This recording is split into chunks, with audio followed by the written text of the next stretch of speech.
Hi there, my name's Leanne Onasa, host of Girls on Film, and this is our second connecting conversation through the lens of film. Now, I see that we managed to get some followers from the first one that we did, but I'm here to actually tell you guys off because the whole point of us having this conversation is for you to join in. So please, can you either comment or record your own little video conversation piece, either on what we discuss or and your answer to the question.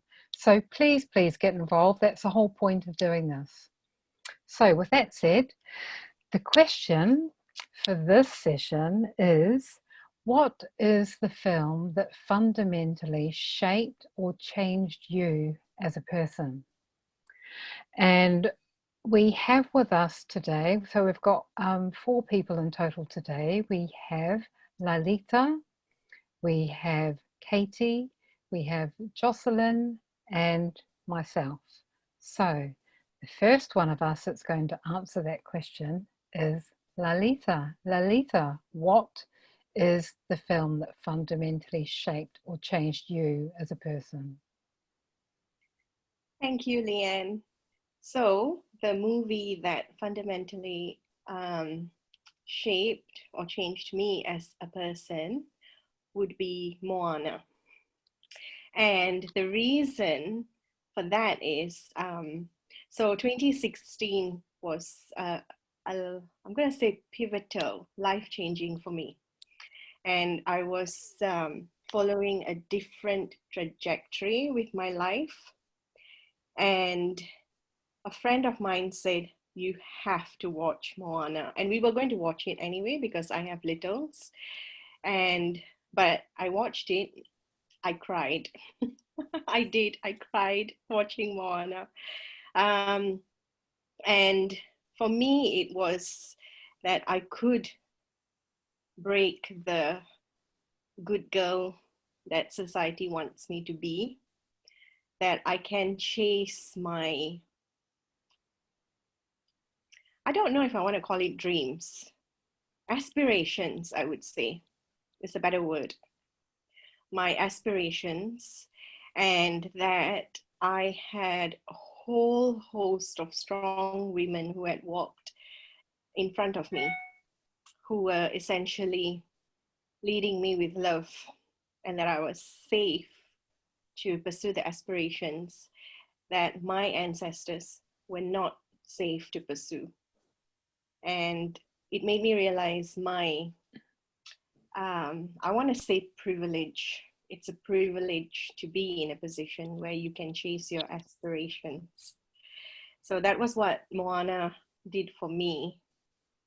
And so that's it from me. And over to you, Jocelyn. What movie fundamentally shaped or changed you as a person? Actually, this question it did pose quite a few questions. You really have to sort of think about it and sort of think back, reflect on your life. So for me, I think I've landed with a film. It's an arts film, a dance film, and it's called PINA, and it's actually based on the work of a dance choreographer called PINA. It's a German choreographer, modern dance, with the interpretation. It's actually dance theatre, so she incorporates a broad spectrum. She uses that skill to create the just most beautiful dance pieces. I first came across her when I was a teenager. She's created wonderful pieces, like Bluebeard, like a dance production about the pirate Bluebeard and things. But her productions are very avant-garde, and they really address emotion and the sensitivities of relationships and emotions and things like this. But she passed away quite recently, in the last 10 years. And her dance company, which are based in Germany, the dance members have been lifelong performers of her work. They came together and they created this film called PINA, and the film is truly quite exquisite. It captures a number of dance pieces. The dance pieces aren't always on stage. They're sometimes within the environment. They're sort of based outdoors. There's some beautiful duets, which is sort of like that represent love or loss of a love. But the movement and the way that she creates her work is truly quite inspirational.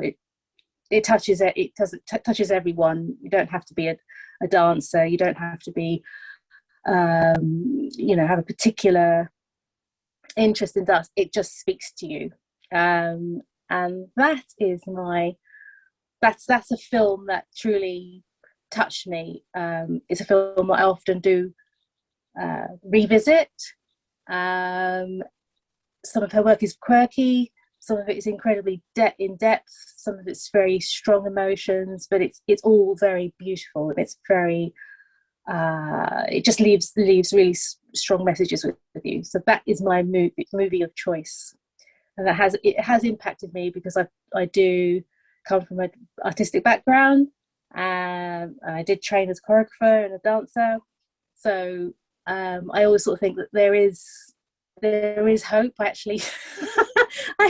You can dream. It's like, oh, it is possible, so that is my true love of a movie, I have to say. So I will pass my question over to Katie. What is the film that shaped and changed you? Thank you, Jocelyn. That was actually really beautiful. I'm going back to my childhood, and the film that kind of touched and had a massive impact on me was Charlotte's Web. And what I loved about Charlotte's Web, and the things that it kind of not taught me, but I suppose reconfirmed to me how rare it is to have true friendships, how it's wonderful to embrace diverse thoughts and diverse people and animals and things. And then third, about the importance of being empathetic and compassionate towards everything in life. And then that just, for me, I grew up in a country that was very racist, and it didn't matter that I was kind of white, but I wasn't of Anglo-Saxon sort of heritage, and therefore I was a pretty huge target for just being different, having a different sort of surname. I was judged on my name. So a film like Charlotte's Web kind of just taught me to just realize that kids and kind of adults can be stupid, and that actually it's all about liking everybody and human beings and animals and everything, and treating everyone equally, irrelevant of where they come from or what they're doing, what their diverse sort of backgrounds are, or in the Charlotte's Web you've got all the different sort of animals and stuff like that, but actually about being empathetic and compassion is what we're here for. And if we can't be that, then what are we? What are we trying to do? So that's kind of me, really. The film that fundamentally shaped or changed me as a person is a film about drug addiction. I was 12 years old. It was 1981. I should not have actually been able to go in and see this film because, if my memory serves me correctly, I think it was R15. And I was only 12 years old at the time, right? And I can't even remember who I went with. I didn't go on my own because I've never been to a movie on my own in my whole life, believe it or not. So it was either my sister or my best friend or both of them, and we all went to this film. And the film is CHRISTIANE F. And I just went and had a look at the IMDb for CHRISTIANE F.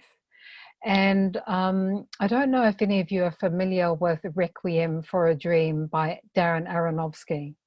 So I saw that film in my mid-30s, and it just disturbed me so much I had to put on a Disney film straight afterwards. Now, the link between that film, Requiem for a Dream, and Christiane F is that someone has written in the comments on IMDb about Christiane F, it makes Requiem for a Dream look like Sesame Street. So if you keep in mind that I watched this film when I was 12 years old, right? And it's a film about a girl who runs away from home, or she's kind of living at home but not, and then she eventually runs away to go live on the streets of West Berlin in the late 70s. It's based on a true story, and the woman is still alive at the moment, I think, or she definitely was at the end of the 2000s. And she falls in love with this guy who is a heroin addict, and she spirals into heroin addiction and prostitution to maintain this relationship with this guy that she's fallen in love with. And as a 12-year-old, that film put me off drugs for life. So it fundamentally shaped me as a person, having seen that film at that really impressionable age. And, you know, Lalita might have a view on this, but it's like, well, where's that balance of, do you strictly stick to the R rating and not let kids under 15 see it, or do you actually let them see it so they are educated by it, and therefore it's a cautionary tale? Yeah, over to you, Lalita. I have to say that I have to kind of process, because everyone's answers was so so rich, is what the word that comes to me is rich. But trying to go back to, I think that I'll go back to what you said first, Leanne, about the appropriateness of the rating, because I think that's important.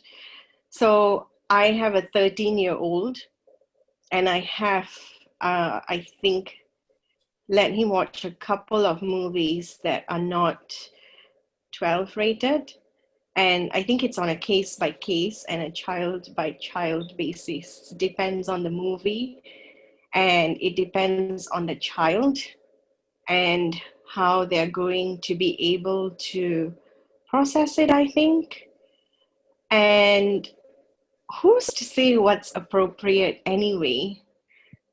You know, that's such a subjective thing, because what if you needed that and you just never know? You know, 2 weeks after that, you might have been in a situation where you needed that movie's wisdom. And I think this is, for me, the thread that I'm seeing here is the wisdom from movies. That, you know, when you pose this question, and I love the questions that you're asking in this, because it really makes you think. And if I think about the movie that I chose, when you asked us that question, that I went with that because that was the first movie that popped into my head. So I thought, I'm going to trust that that is what I meant to choose, because I can be a chronic overthinker. So that was kind of a lifeline, right? I didn't have to sit there and think, oh, what am I going to choose? It just came to me. And something else that I think of is breaking barriers, because it's not just about watching the movie and forgetting about it, right? It's something that you carry inside of you that has sparked something deeper for you. And then you are never the same person that you were before you watched that movie. And I just want to say, and what Katie said about compassion for all beings. And I think sometimes that's the hardest thing that we can do, because like she also said, people can be so stupid. Right. And so compassion is challenging. And yeah, so thank you so much for asking this question. And that's from me. So over to you, Jocelyn. I think it is. I agree with you, Lily. So with children and what's available to them. I think if it's in your family environment, if you're able to, understanding your child and their interests, and if they're ready for that, if they're ready to take on the messaging, and and then will enjoy it and take something from it, to encourage that. Viewing those kind of movies or having that experience within your home, and which obviously nowadays we have Netflix, we have all these things to hand, whereas before we didn't. But if you were fortunate, you could sort of have access to these movies or hire a video or this kind of thing. But I think it is really good if you can have that in your family environment, so that you can watch a range of movies. I have had that with my parents. I grew up watching, there was quite a few sort of foreign films, French films, European films from quite an early age. Now I think back on it. I remember Picnic at Hanging Rock, that came out in 1976, or roughly around about then. But I remember quite distinctly watching that movie at home with my parents.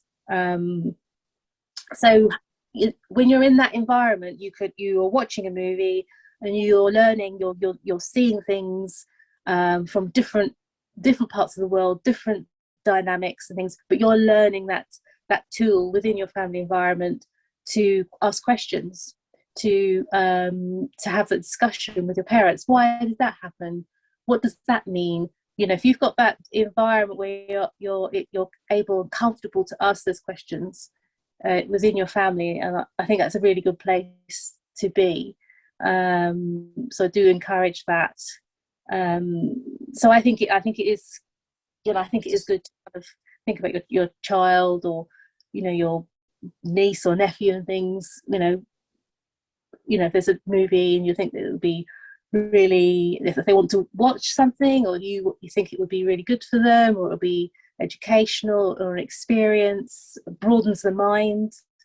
Like you say, they watch a movie but they take something away with them to think, and it gets the thoughts going. I think that is very encouraging, very positive. Katie, I don't know how you feel about that. It's a very interesting sort of concept, both in terms of, kind of being in that safe environment, and about, you kind of nailed it when you kind of talked about sort of the maturity and stuff. Because I remember as a young child, I would sit up really late with my father and watch various sort of movies. And I think he must have assumed that as a 6-year-old, I probably didn't really understand, but he enjoyed the company.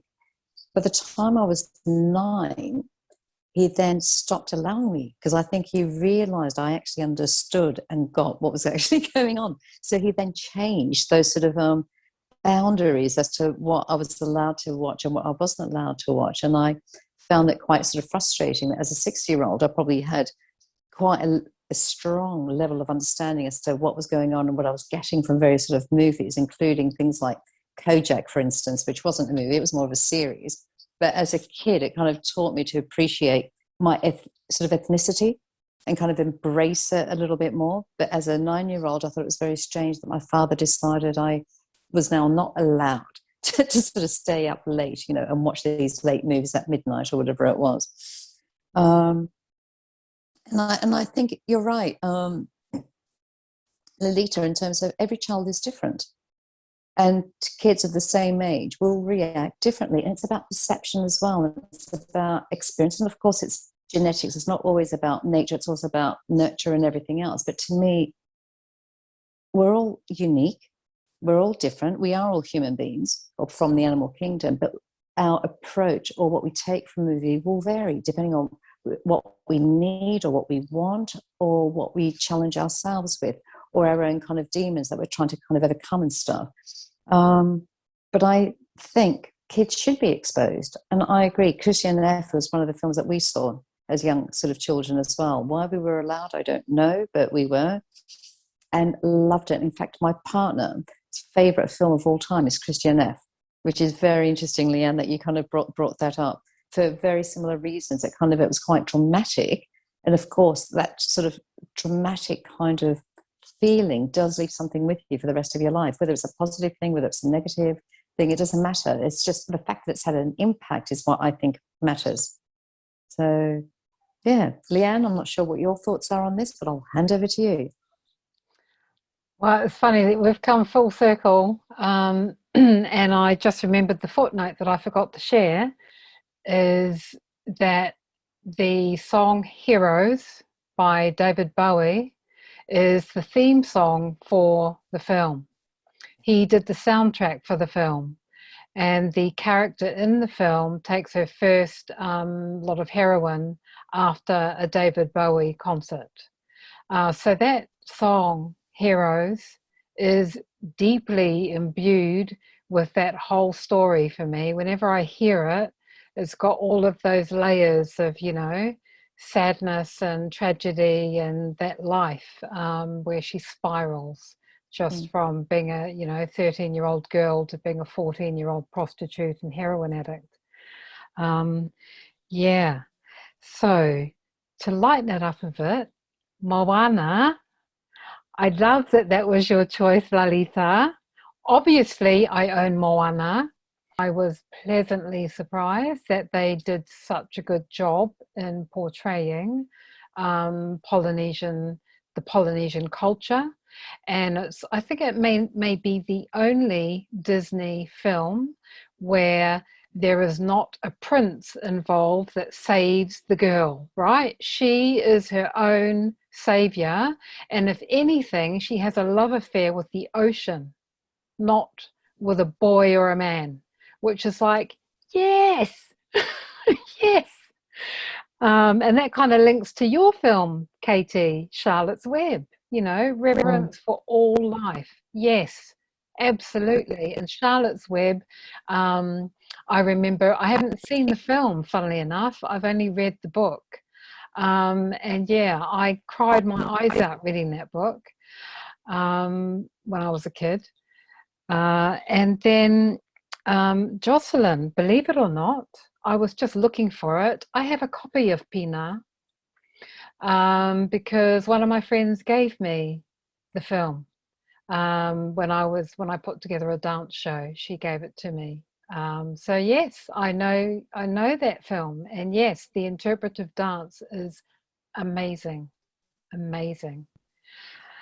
That's it from me, really. I didn't want to leave it on the, you know, bum note, and but you know, lift it a bit. Is there anything else anyone else wants to say before we say our farewells and remind people to add your voice to this conversation, please?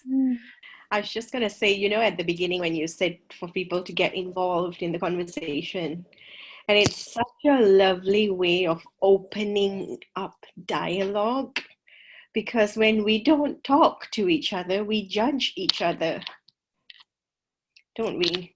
Because we don't, I think people judge because they don't understand something. So it's easier to judge rather than try to understand.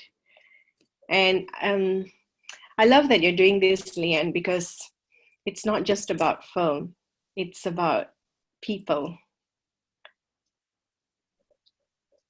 Thank you, Lalita, and thank you for seeing that it is beyond film. Yeah, film is just the catalyst that we're using. Yeah. Okay, unless Katie and Jocelyn would like to add something, I can wrap us up. If you just give me a thumbs up if you are all done, and we can close this one for this session. Okay, cool. Cut.